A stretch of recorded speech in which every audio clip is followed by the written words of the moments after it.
Okay, this is funny. Happy day 520 of what's she up to now? She, of course, being Sharon Horne-Ellstrom, also known as Pajama Grandma.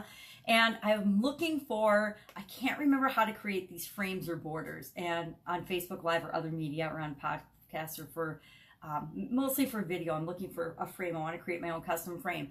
And so as I'm going through these, I found one from my old network marketing company. I found one for funnel hackers for ClickFunnels. So I picked that one because I keep picking hearts and stars and stuff, and that doesn't exactly depict what I want to depict in what it is that I'm doing for my different frames.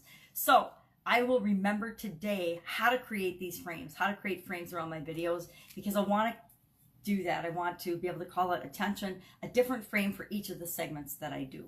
And not to call it attention, but to give people an idea of what the topic is, so they can decide if they want to watch the video or not. If they want to see my crazy hair and my crazy eyes. It looks like I got punched in the eyes today. I don't know. Having trouble with my eyes, so they don't always look awesome. So what am I up to as I'm transitioning from the offline brick and mortar world in corporate America to the online world? Right now, I was just mapping out today's day 60 of the 90-day Influencer Live Video Challenge, and we're going through the sideways presentation. We're on phase 3, and it talks about the old story. So that gets me thinking about, you know, how was I thinking before I made the change that I made, that I'm talking about in the product and the offer that I'm making. And it's got to do with chronic pain and illness, and how to make money with chronic pain and illness, or in spite of having chronic pain and illnesses.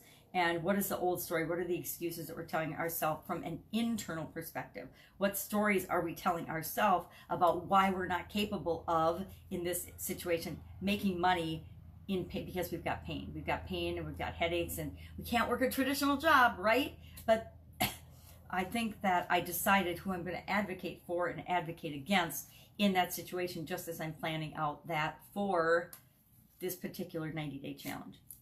So day 60, I'm excited about how it's going. It's going really, really well. I love challenges, but each one has its own personality, and each one actually ends up being a little bit different than I anticipated when I started doing it. This one I'm doing with Heather Ann Havenwood, the sexy boss, which is really funny to have the sexy boss and the pajama grandma doing something together. But it's fun. Like I said, I love challenges. I find them the quickest, fastest, easiest way to get a result that you want, a specific result. I think when they are designed to get a specific result, they are a lot more successful than if they're just kind of an overall, oh, I want to feel better, I want to feel healthier, I'm going to challenge myself for 28 days to see how much better I can feel. Yeah, that's not going to cut it. You have to have a specific result or goal that you want at the end of it and be going for that goal. It's just like having a vague idea of what you want to create in your life versus having a specific set of goals that you're going for. The people that write down their goals, it's scientifically proven. My dad always nagged us kids about that, and my grandkids. I remember before he passed away, one of the things he kept saying was, kids, you have to write down your goals. You have to write down what you want. And not just us, but to our kids as well. And I think it's because it's so easy to lose our sense of direction if we don't have a sense of direction. If we don't have something that we're working toward, if we don't have something that we're working for, and I don't mean like physically working like a job, I mean moving toward because we want it in our life. We tend to lose direction. We tend to be distracted and pushed off in all different ways and down different roads that aren't right for us, because we're not focused on asking ourselves, well, is that moving me toward what I want, or is that moving me away from what I want? And it's really easy if you've got that guiding light in your life to say, this is where I'm going. It's easy to make choices and decisions faster and easier than other people and for yourself, because it's a simple question. Either it's moving me toward what I want or it's not. If it's moving me away from what I want, I'm not going to do it. If it's moving me toward what I want, I am going to do it. And maybe I won't do it, but it may be I'm more likely to do it than if it's moving me. It definitely won't do it if it's moving me away from what I want. It's just a good guiding principle to have in your back pocket to move you toward what it is that you want. So the 90-day challenge, of course, working on that. Today happens to be a Saturday, so it's a weekend. So not hanging out with my beautiful granddaughter. So I will be doing projects around my house and my life that I need to get done, that I want to get done, that are moving me toward what I want.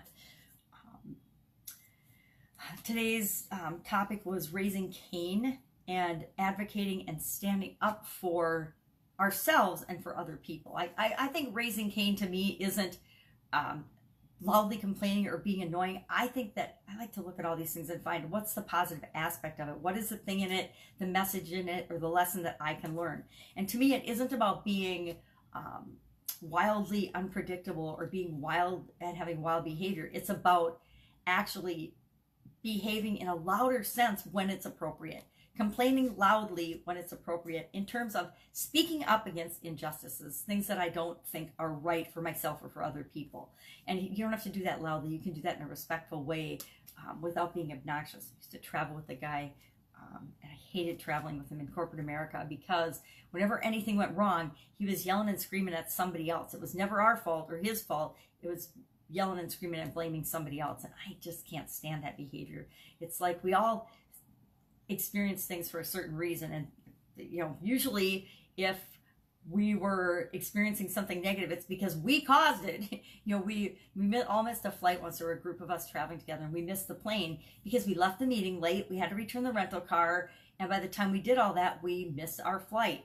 And instead of saying, okay, we need to get on another flight, we missed our flight, he was yelling and screaming at the, not flight attendant, but the flight reservations lady desk, the person working at the desk. I don't remember what they were called back then, but it was just so embarrassing, and just made it so that I never wanted to travel with that person again. And I usually found reasons that other people could travel with him. I think we went on a couple more trips, but I did tell him, I said, I that's just not right. That's not her fault that we missed the plane. So why are you yelling and screaming at her? So how can I advocate for the people that I'm here to serve? How can I help them?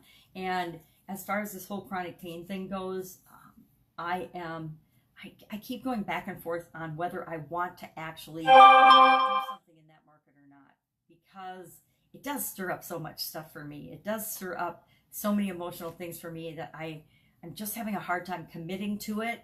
I know that I can help, and I know I could advocate for people, and I know I could make a real difference, but I'm just not sure I'm ready to address all of the things and all the things in my past and all the things that I've dealt with. I'm just, being honest, I'm not sure I'm ready to deal with it or not. Probably that means I need to deal with it the most, right?